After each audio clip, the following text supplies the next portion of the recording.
All right, welcome to the already week 4 update of the Paul Brown Fantasy Football League.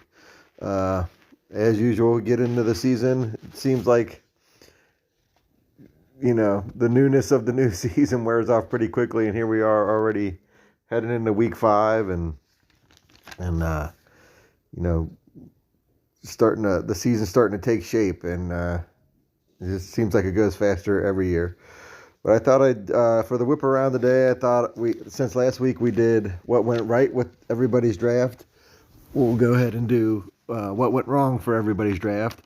And then, as we head into the bye weeks and stuff like that, the draft kind of, is what it was. We might revisit it later on in the year just to see if there's, anything we can learn from it. But for today, we'll just go with not necessarily, and this isn't necessarily bad picks. It could be an injury that happened, which is obviously unforeseeable, but just kind of what went wrong for each team in the draft. And we'll do it in order of the points race. Pat still leading at 586. It got a little tighter this week, but he still leads at 586. And for his draft, started with the 3 solid wide receivers, and then that kind of puts him where he got a hit at running back. And Ramondre has been okay, but I think the jury's still out on Rachaad White, and Mostert's actually been a good find, but I think really we're counting on Stevenson and White to be the 1-2 punch there, and it hasn't really turned out so far. Then so we'll go over the Pierces or White Broncos in second with 570 points. Kind of in the same boat. We're counting on the actually earlier running back pick. Pollard did hit, but Najee has not stepped up as that RB2 yet, and really looks like he's he's only in his 3rd year, but kind of looks like he's regressed from his rookie year, not really getting the job done. So thought you had a good 1-2 punch there, but maybe Najee's not holding up his end of the bargain. Then we'll head over to Men in Tight Pants at 558 points, and their big glaring whiff. So not whiff, but Waddle just has not. I thought, I was really high on Waddle coming into the year, and so far, and granted injury, but it seems like. It's either Tyreek Hill or the 2 running backs so far for the Dolphins, which still time left in the season. But, a lot of people thought Waddle would kind of step up this year, and so far it's been kind of a down year for him. So that's been kind of and then kind of another aside there is Kyle Pitts, which I was just listening to a fantasy show the other day, and they were basically saying you could cut Kyle Pitts, which, how the mighty have fallen there. That guy was supposed to be the next coming of tight ends, and he just fell into the wrong situation in Atlanta for sure. But we'll move over to Tony at 556 points. Kind of a resurgence here, led by Diggs and Josh Allen. But really, Kenneth Walker, I think he's exceeded expectation, but after that, no running back has really emerged as a RB2 out of, Cam Akers. Khalil Herbert had a good week last week, and A.J. Dillon. And then Chase Brown, that was all that was drafted. So Walker's kind of left having to carry the load, which he's done so far. But I think kind of took a risk on Akers and Herbert kind of moving into more like prominent roles on their teams, and obviously it didn't work out for Akers. We'll see what happens in Minnesota for him. And then, like I said, Herbert had a good week this past week, but that was against Denver, so that remains to be seen. And then we'll head over to Kevin your mama. This one not so much kind of out of the control, but Christian Watson, obviously looking for him to be the third wide receiver to complement Garrett Wilson and Jefferson, and he hasn't even got on the field yet. So, unforeseen. You can't really plan for injuries when you draft, but that's kind of been, and then, you know, Drake London. I mean, all the talent in the world, but again, if either one of those two, uh, I mean, anybody at the beginning coming out of the draft would have taken him as a wide receiver 3, but unfortunately, neither one of them have stepped up yet. Again, early, so still a chance, but so far that's been the disappointment coming out of the draft. And then over to Houday 23 in at 509 points, and I think we all know the big disappointment here, and that's one Joseph Lee Burrow. Boy, really, really hope that turns around, because this Bengals season is spiraling out of control, and really, Houday 23 season could spiral out of control too if Burrow doesn't step it up and quickly. When you take a quarterback that early in the draft, you need him at least as a top 10, and right now Burrow's not even a top 30, which is awful. So, but again, hopefully that turns around for everybody involved. And then over to Rasta Dogs in at 497 points. Kind of took Tyreek and Debo, and then kind of forgot about receiver for a few rounds, and it's kind of biting them in the butt right now. There's really no wide receiver 3 that has stepped up, and in a points per reception league the way we are, and starting 3 flexes, you really need that third wide receiver.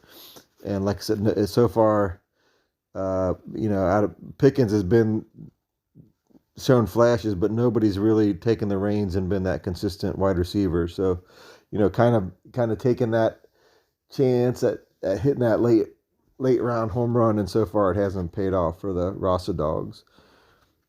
And that'll take us over to the TD Twisters, and Barkley in the first round, and then he's injured, and then Dobbins in the fourth round, and he goes out. And really, the running back situation is just blown up in TD Twister's face, I think, which is really unfortunate. Again, with Dobbins and Barkley, you can't really. I mean, both have injury histories, but you're not expecting both of them to go down, especially one for his career in Dobbins, and then the backup plan was Jonathan Taylor, which was risky, but we'll see what happens here. It sounds like we'll know sooner rather than later what's going to go on him. He might be a needed shot in the arm, because right now the TD Twisters are scrambling at running back, to say the least. And we'll head over to the Blue Blobs. They're in at 455 points, and they're kind of in the same boat as a couple other teams, where there's just kind of balanced picks in the beginning. And then went quarterback and tight end, and then kind of waited on wide receiver, and just didn't really hit on a wide receiver 3 so far. I mean, I guess Deontay Johnson's been injured. Cooks hasn't really stepped up. Juju Smith Schuster is almost non-existent. So really, like I said, took that chance of trying to find that late wide receiver 3, and hasn't come to fruition yet. And then last but not least, the ingrown hairs, and their problem is not the wide receiver 3, but a wide receiver 1. And more than anything, in the way our scoring is, you have to have that hammer at wide receiver 1 to get the big scoring weeks. And hopefully it's coming in Cooper Kupp, but I just don't have it right now. Running backs are fine. Hurts has been adequate at QB, but just don't have that consistent, big game guy at wide receiver. hopefully Cup will be that guy. It could have been Puka, but I didn't use him right, and now he's not on the team. So, but yeah, uncharacteristic draft for me, and it definitely something I probably won't ever do again.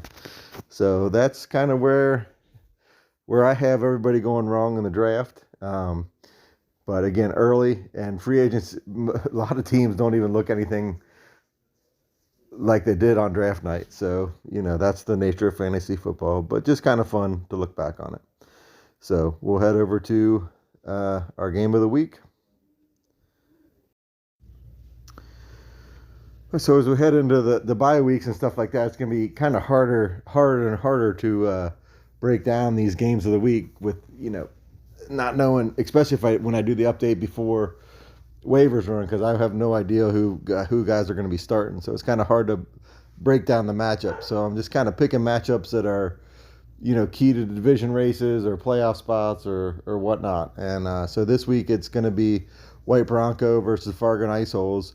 White Bronco on the verge of really running away with the division at 4-0. Fargo Ice Holes got off to a slow start, but especially last week, and looks like, last couple weeks, that Josh Allen and now Stefon Diggs have kind of found their footing, and Fargo Ice Holes are headed in the right direction, and they'll need a big win this week, like I said, to keep White Bronco from running away with the division early on. And White Bronco, they're really still waiting on Trevor Lawrence to have his first big game of the year, but have been carried by Pollard and A.J. Brown and really Keenan Allen, who's on bye this week. So it'll be interesting to see who they get to fill in for him. And again, leading the way for Fargo Ice Holes is Josh Allen and Diggs, but their big hammer at running back, Kenneth Walker's on bye. So they'll need to come up with a suitable replacement for him. Maybe Cam Akers, makes his debut, or his, I don't know, not debut. He played last week, but starts contributing in Minnesota. We'll say, give the nod to Fargo Ice Holes at tight end. Mark Andrews had his first big week of the year last week, and then kind of a toss up there in the flex spots. Both teams have seen gotten really good contributions out of some underrated guys with Miles Sanders and Marquise Brown, and for White Bronco, and then Christian Kirk. After that first week with Ridley in Jacksonville, you thought, Kirk was an afterthought, but he's really come on, and it looks like, he might be like he was last year, the number one there in Jacksonville.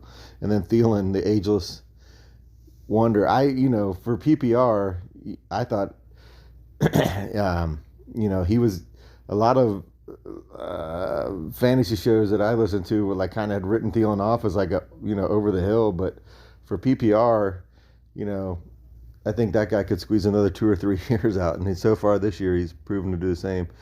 So that's kind of the matchup. Again, each team has like a major contributor out on bye, so that'll probably what it comes down to, is who finds the replacement for that to get it done. So should be a good matchup. All right, thanks for tuning in, everybody. Good luck.